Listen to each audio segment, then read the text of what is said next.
AP CM Chandrababu Delhi పర్యటన ఇవాళ 3వ రోజు కొనసాగనుంది. ఇవాళ ఉదయం 9 గంటలకు నీతి ఆయోగ్ సీఈఓ బీవీఆర్ సుబ్రహ్మణ్యంతో భేటీ కానున్నారు చంద్రబాబు నాయుడు. ఉదయం 10 గంటలకు ఆర్థిక మంత్రి నిర్మలా సీతారామన్తో సమావేశం కానున్నారు. ఆ తర్వాత 10 గంటల 45 నిమిషాలకు కేంద్ర ఆరోగ్య శాఖ మంత్రి జేపీ నడ్డా, మధ్యాహ్నం 12 గంటల 30 నిమిషాలకు కేంద్ర మంత్రి అథవాలేతో చంద్రబాబు సమావేశం కానున్నారు. అలాగే పలువురు పారిశ్రామికవేత్తలు, పలు దేశాల రాయబారులతో సమావేశం కానున్నారు చంద్రబాబు. ఇక సాయంత్రం ఢిల్లీ నుంచి హైదరాబాద్కు రానున్నారు చంద్రబాబు. ఇదిలా ఉండగా ఢిల్లీలో తెలుగు ఐఏఎస్, ఐపీఎస్లకు ఏపీ సీఎం చంద్రబాబు విందు ఇచ్చారు.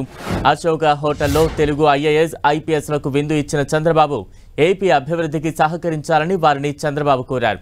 ముఖ్యమంత్రి చంద్రబాబు నిన్న ప్రధానమంత్రి నరేంద్ర మోదీతో సమావేశమయ్యారు.